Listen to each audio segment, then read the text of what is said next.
I'm a joiner from the UK, and today we are building some entertainment units for a house. Something like that. If you've never tuned into these videos before, well, I'll tell you what to expect. Excitement, misery, and self-loathing. I hope you enjoy it. Oh, and obviously, a bit of carpentry, here and there. So, let me just give you a little insider of how I'm going to build them, or what they look like. I hope you understand my drawing. Even I'm struggling. So basically we're building something similar to that, and a big piece in an attic, which is 3.6 by 1.7. I don't know how I'm going to do this, but that's what it's about. It's fun, it's enjoyable, it's the mystery. So over here in this section we've got 15 sheets of MDF 18mm, which we're going to use for the build of the carcasses. There are 2 carcasses, or 4 carcasses that I need to build today, 3 of which are of that one big unit. I've got to split it up into sections just so I can fit it in the van. Once I've built it, I've got to put it all in flat pack form to take it to the job to fit it. If that makes any sense at all, I don't know. So if you've got a spare 10 minutes or however long this episode's going to be, please sit back, get a brew, enjoy. Forget about everything that you're doing, all the stresses that you've involved in, anything like that, and watch me stress out on how to build this thing. Also, just a disclaimer, if the audio is bad on the camera, which I've noticed on the past few videos it is, something's gone wrong on my camera, and I don't know what it is. I've ordered a new one, so hopefully in the next few episodes, whatever they're going to be, they'll be miles better, so please hold tight.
Okay, so the point is now is just to screw on the bottom of that and fix all that, and it shouldn't move then. There'll be a little bit of sagging in it, but once I get in there and actually start fitting the thing, I'm going to brace it underneath so there won't be any movement, so it'll be fine.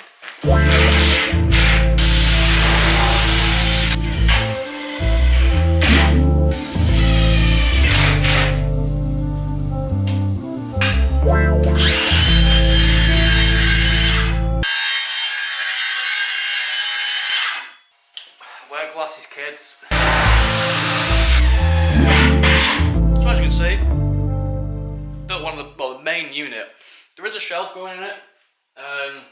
Wherever they want the shelf, probably middle would be a good one. And what I'm going to do on the edges is I'm leaving them all raw MDF, but there is a secret way to get rid of the MDF so you can't see it. And I'll show you that when I'm painting the MDF. So in essence, all I've got to do now is build 3 other units. 2 other units are for this, and the other unit is a separate unit for an alcove downstairs, but this is in the attic. It's like a 3-story house, so yeah, it's going to be very awkward. But there's a TV, a big, about 60-inch TV sitting on top of this, pretty much. But the corner, it's coming on a triangle. So from this edge here, it's going to be coming off at an angle, whatever degree it is. So I've got to put a piece down there, and then 90 degree at the back, and then I've just got to put the triangle on top, pretty much, find the angles that way. And I'll tell you what is a lifesaver: plunge saw. If you haven't got a plunge saw and you're looking for something that's very accurate, at the same time can strip things pretty much like that, especially if you do work like this and you're doing it constantly, it's like sheet work, I highly recommend getting a plunge saw. I think if you haven't got one, then definitely get one. I think if I was building it next time, I think what I would do is, you know how I just routed the back out to shove it in? I think I would have routed every single part of it where it's going to slide in, just because it gives it that extra support rather than screws. I just thought to myself, well, if I'm routering it out, I wouldn't need to router out everything, but I don't know, I thought of routering it out if I was doing it next time, but then again, on the front edge it would look a little bit weird because it is all being open. So it would just look like it's been rebaited in, but once it's painted, you wouldn't necessarily see that. I don't know. What would you do if you were in my shoes? Would you have routed it all in, or just the back? Like, you know? Okay, so I'm gonna see if I can carry this out in one piece to put it into the other room. And you're really into health and safety, please don't watch this part. You should know, if you're from the UK, a lot of people don't listen to the health and safety side of things.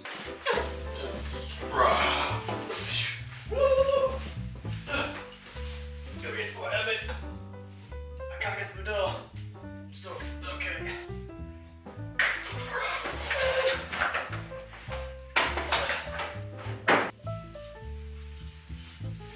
Any success? However, nice, very nice. The big corner piece is 1.2 meters long by 800. So it's 1.2 by 800. And then we've just got to figure out from there. I don't know if you noticed, but most of the time I do wing it. It's just the way I work better that way. It's just how I am.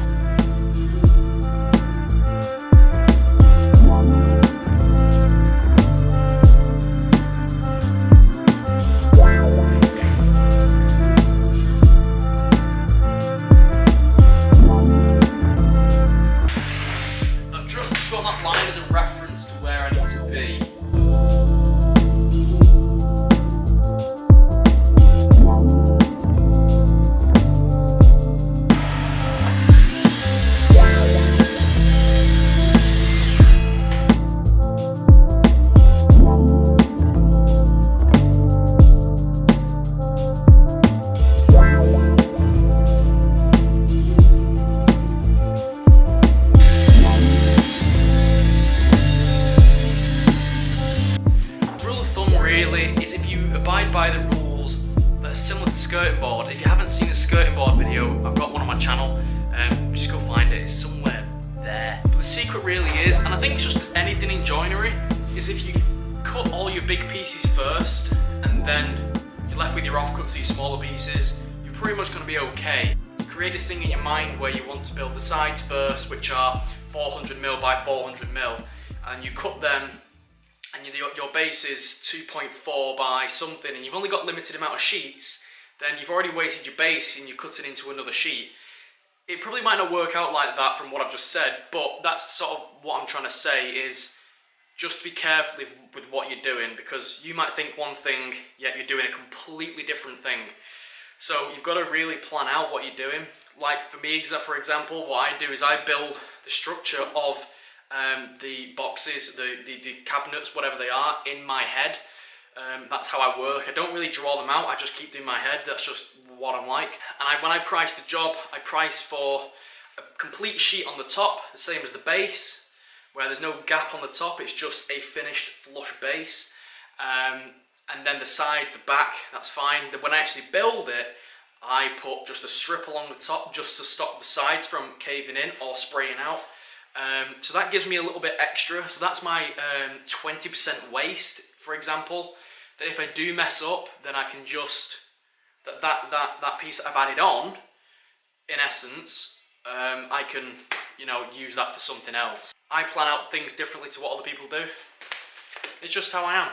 Or as you might be watching this video, maybe a joiner could be watching this video, it could be you watching this video, and you're going, why isn't he planning it? Why has he not got these drawings out? Why has he not done this? Why is he not this? This is just ridiculous. He's just winging it. He's just going off on one. He could get something wrong. Well, that's just how I work. I'm very good at picturing things in my head and planning things out. Basically what I do, if you want to know what I do, is I work from the finished product backwards. And if you don't know what that looks like, well, pretty much in my head, I can picture the image of the box and then the pieces flying off it, like you're a Jedi. If you watch Star Wars, I'm a bit of a nerd, but if you watch Star Wars and you're like your Jedi and using the Force and stuff, it's using the Force to take them piece by piece apart, and that's how I picture it in my head. Pretty much the entire box, or whatever it is, just separates, and I can see each individual component in my head. That's how I picture things. That might be the most complicated way, but I find complicated things extremely easy. But when it comes to the easy stuff, I struggle. I don't know why, but when it comes to complicated things, I'm just very, very snappy. I know what I'm doing. When it comes to easy stuff, I'm just, I'll beat around El Bush, let's say.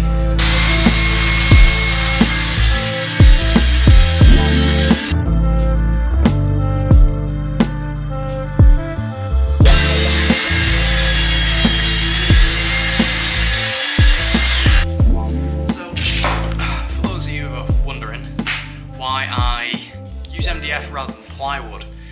Now, a lot more people would prefer plywood. I know there's a big rave going around with plywood finishes and, you know, end grain running straight through. A good example of that is if you know Scott Brown Carpentry. Massive carpentry channel on YouTube. Very good joiner. He's from New Zealand. And that's pretty much why I wanted to start doing these videos, because it was a good idea. Hats off to you.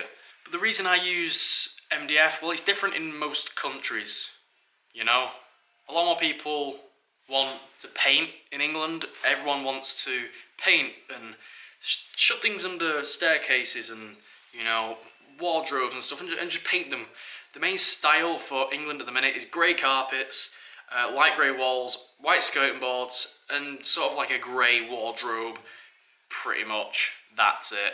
Grey, grey, grey, grey, grey. Everything's grey. And that's where, especially on windows, you've got to be very careful what you do. Because if you wipe a window down with the window cleaner, I think it's the, I have some in the van, but I'm not going to get it because I can't be bothered. But there's a special stuff that you just pretty much dab on a towel to wipe the window down, and that's it. But if you use it on any colour of window, i.e. the frame, it strips the paint off of the frame, so you've got to be very careful. I can't remember what it's called, but frame cleaner. You can only use it on white frames. Anyway, from what I know, and what I've been asked is for people, you know, what people want things painting.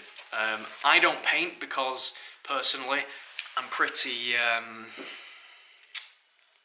shit at it. If there was a way to put paint on backwards, I would have that way. That would be me. I could put paint upside down. That's how bad I am at painting.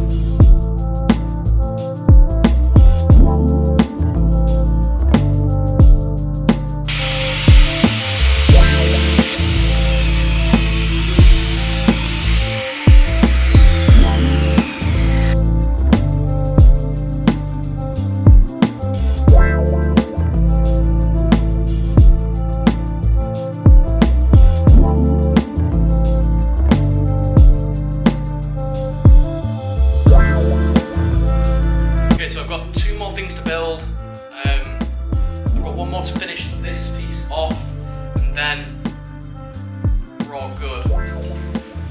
Okay, it's getting on to 4 o'clock now. It's getting dark. I don't know why I said that. I genuinely, sometimes my brain fails me. How can it be getting dark when I'm inside?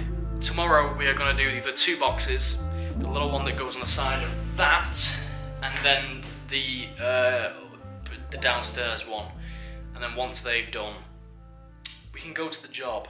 I have got all them sheets of MDF left. I think I've got, let me count, I've got 12 sheets left. Now I've got to build 2 more units. I can probably build it out of, that'll probably take up 2 sheets. And then I've got another big unit to build, and then after that I have to put the shelves in. So actually, we've got loads more to do with that job, so I have to fit 6 floating shelves, 8 floating shelves, and then also I've got to build doors and stuff like that. So there's still a bit to do. I'll see you tomorrow. Thumbs up.